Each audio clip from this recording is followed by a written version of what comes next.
যদি আপনার ভোট না দেওয়ার কারণে এবং ভালো যোগ্য লোককে ভোট না দেওয়ার কারণে আপনার এবং আপনার পরিবারের জীবনে যদি এবং অবশ্যই যেই দুর্ভোগ নেমে আসবে, তার পাপী, তার জন্য দায়ী আপনি। আপনি এর দোষারোপ কোনো রাজনৈতিক দলকে দিতে পারবেন না। 54টা বছর কাটিয়েছেন অন্যের দিকে হা করে তাকিয়ে থেকে গোলামের মতো।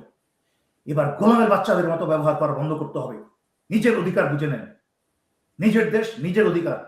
আপনারা রাজনীতিবিদ তৈরি করেন, চোর বদমাশ শয়তানগুলোকে ভোট দিয়ে সংসদে পাঠান, তারপরে চাকরের মতো গোলামের মতো তাদের দিকে দেখা করার জন্য, তাদের দামি দামি গাড়ির পিছনে দৌড়ান এক নজর দেখার জন্য, যেন তারা রাজা বাদশা। অথচ আপনারা রাজা বাদশা, তারা হচ্ছে আপনাদের চাকর। নাও সশস্ত্র বাহিনী নিয়ে একটা কথায় আসি। জি।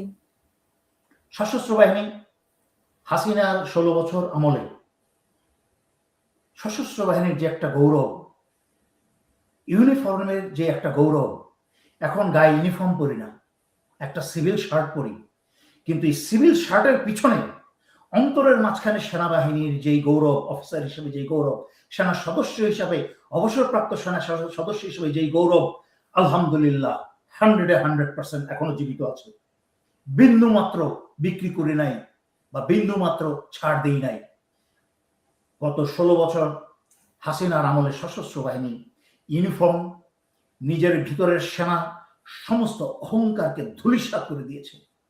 মনে আছে জেনারেল আজিজ, সেই অখাদ্য অসভ্য সেনা, হাসিনার সেনা প্রধান জেনারেল আজিজ প্রভাবিত করছেন। কিন্তু কি বলেছিল? একটা মাঝরাতের ব্যালট পূর্ণ করার একটা নির্লজ্জ ভোটের পরে, সেই পরের দিন সকালে উঠে স্বাধীনতার পরে এইরকম সুন্দর নির্বাচন আর কোন নাকি সে দেখে নাই। এই যে এইরকম এবং এই ধরনের অসভ্য ও আনপ্রফেশনাল এবং দেশপ্রেমহীন সেনা সদস্যরা হাসিনার আমলে 16 বছর দেশের যে ভয়ঙ্কর রকম ক্ষতি করে গেছে, সেই জনতার যেই আস্থা হারিয়েছে, সেই জনতার হারিয়ে যাওয়া আস্থাকে পুনরুদ্ধারের এই সর্বশেষ এবং উত্তম সুযোগ। তাই সশস্ত্র বাহিনীর প্রত্যেকটা সদস্যকে আমি অনুরোধ করব যে আপনারা ইমানের সাথে, দায়িত্বের সাথে যার যার দেশ রক্ষার এই পবিত্র দায়িত্ব পালন করবেন। কোন প্রকার কাউকে সহায়তা করা, কোন দলকে অন্যায়ভাবে, কোন কি বলে এটাকে, প্রার্থীকে অন্যায়ভাবে সুবিধা দিতে সাহায্য করার চিন্তাও করবেন না। কারণ না কারোর ক্যামেরায় ধরা পড়বেন, এবং সবচেয়ে বড় ক্যামেরা তো আল্লাহর, উনি তো দেখছেনই। তার অভিশাপ ইহকালে এবং পরকালে আপনাকে তার বিচার মুখোমুখি হতে হবে, কারণ আপনার একটা ভুলের কারণে দেশের জনগণ সাফার করবে। তাই আমি সশস্ত্র বাহিনীকে অনুরোধ করব, উপরের যদি কেউ অন্যায় আদেশ দেয়, একটু আমাকে একটা সেকেন্ড সময় দিবেন, আমার এখানে খুব মেসেজ আসছে, আমি এটা একটু বন্ধ করতে চাই। সুতরাং কারোর যদি কেউ যদি কোনোভাবে যাতে প্রভাবিত না বিস্তার করার চেষ্টা করে, কোনো সিনিয়র অফিসার যদি আদেশ দেয়, নির্বাচন যুদ্ধের মাঠে যেরকম, যুদ্ধের মাঠে ফিল্ডে থাকে মেজর এবং তার নিচের যত র্যাঙ্ক আছে, সেই বীর সৈনিক থেকে আরম্ভ করে লেফটেন্যান্ট, ক্যাপ্টেন, মেজর, তারাই থাকে কিন্তু ফিল্ড লেভেলে। বাকি লেফটেন্যান্ট কর্নেল এবং তার উপর লেভেলে কিন্তু ক্যাম্পে বসে, কমান্ড সেন্টারে বসে আদেশ দেয়। সুতরাং কেউ যদি,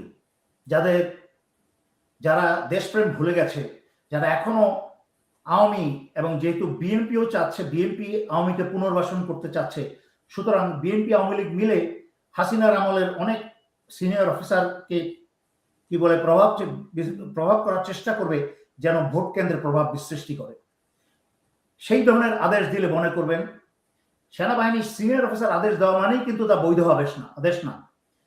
বাংলাদেশের আইনের যে বই আছে, সে বইয়ে এটা লেখা আছে, যদি কোনো আদেশ অবৈধ হয় তা কিন্তু আপনি মানতে বাধ্য না, এবং সেটা মেনে যদি কোনো অপরাধ করেন, সিনিয়রের কোনো অবৈধ আদেশ মেনে অপরাধ করেন, শুধু সিনিয়র অফিসারই তার জন্য শাস্তি পাবে না, তার জন্য শাস্তি কিন্তু আপনিও পাওয়ার যোগ্য।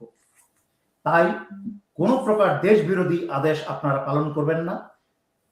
91 এবং 96 দুটি নির্বাচনে মাঠে ছিলাম, যখন দেখেছি 91 সিরাজগঞ্জের তারাস উপজেলার মতো একটা ভয়ঙ্কর উপজেলায় নির্বাচনের দায়িত্ব ছিলাম, যেখানে নির্বাচনের সময়ই সেই এলাকার ইউনোকে হত্যা করা হয়। এবং 1996 সালে দায়িত্ব ছিল মগবাজার এবং রমনা এলাকায়, সেটাও কিন্তু মোটামুটি ভয়ঙ্কর একটা জায়গা। আজকের থেকে এত বছর আগেই সেটা ভয়ঙ্কর ছিল। সুব্রত বাইনের মতো মাস্তানদের এলাকা ছিল। তখনও আমরা কেন্দ্রে কেন্দ্রে গিয়ে গিয়ে আমরা দেখেছি কিভাবে নির্বাচন হচ্ছে।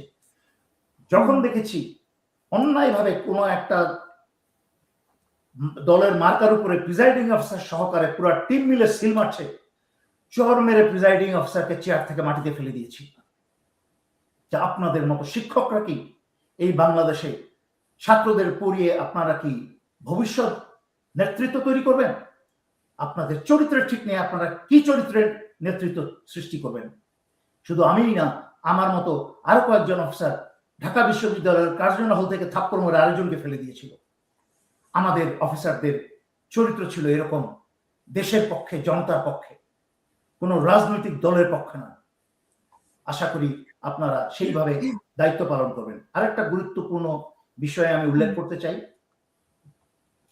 2008 সালের নির্বাচনে যেই কূটকৌশল খাটানো হয়েছিল, যে নির্বাচন চলার প্রথম ভাগেই হাসিনার যে গোপালগঞ্জের নিশ্চিত যেই সিটটা ছিল, আসনটা ছিল যেখানে হাসিনা জিততই, সেখানের সিটের ফলাফলটা ঘোষণা করে যে হাসিনা জয়ী হয়েছে মানে আওয়ামী লীগ জয়ী হতে যাচ্ছে, এরকম একটা আগাম প্রচারণা চালিয়ে একটা নির্বাচনী জয়ের ন্যারেটিভ, বিজয়ের একটা ন্যারেটিভ সৃষ্টি করা হয়। এবং সেই ধরনের আগাম ন্যারেটিভ সৃষ্টি করে কিন্তু তো সেই আমলে প্রতিদ্বন্দ্বী দল বিএনপিকে হতাশ করে দেয়, যার ফলে অনেক মানুষ কিন্তু আর ভোটই দিতে যায় না, এই চিন্তা করে আওয়ামী লীগ তো জিতেই গেছে। আল্লাহর হস্তে কোনো শোনা কথায়, উড়াদুরা কথায় কান দেবেন না। শেষ পর্যন্ত ইমানদারকে, যে মৃত্যুর আগ পর্যন্ত আল্লাহকে স্মরণ করে দায়িত্ব পালন করে যায়, সৎ কাজ করে যায়, সেটাই সেই তো ইমানদার। দেশপ্রেমিককে আপনার পবিত্র ভোট প্রয়োগ করার সেই ভোটাধিকার আপনি এবার প্রমাণ করবেন। কারো উড়াদুরা কথায় কান দিবেন না।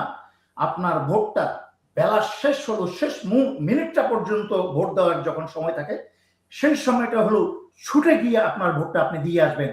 আর 10 জনকে অনুপ্রাণিত করবেন, আপনারা আসেন, আপনারা আল্লাহর ওয়াস্তে আসেন, দেশটাকে বাঁচান, ভোট দিতে আসেন।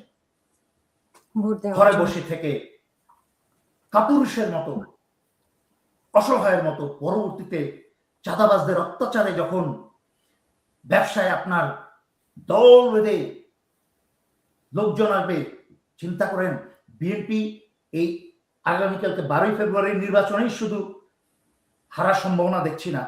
বিএনপি কিন্তু প্রথম হেরেছে হাসিনার আমলের 16 বছরে, মাথা উঁচু করে কোমর সোজা করে দাঁড়াতে পারে নাই।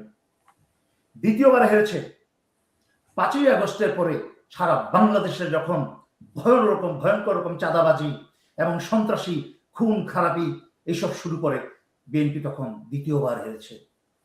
বিএনপি তৃতীয়বার হেরেছে যখন তারেক রহমান সময় মতো দেশে ফিরে আসে নাই।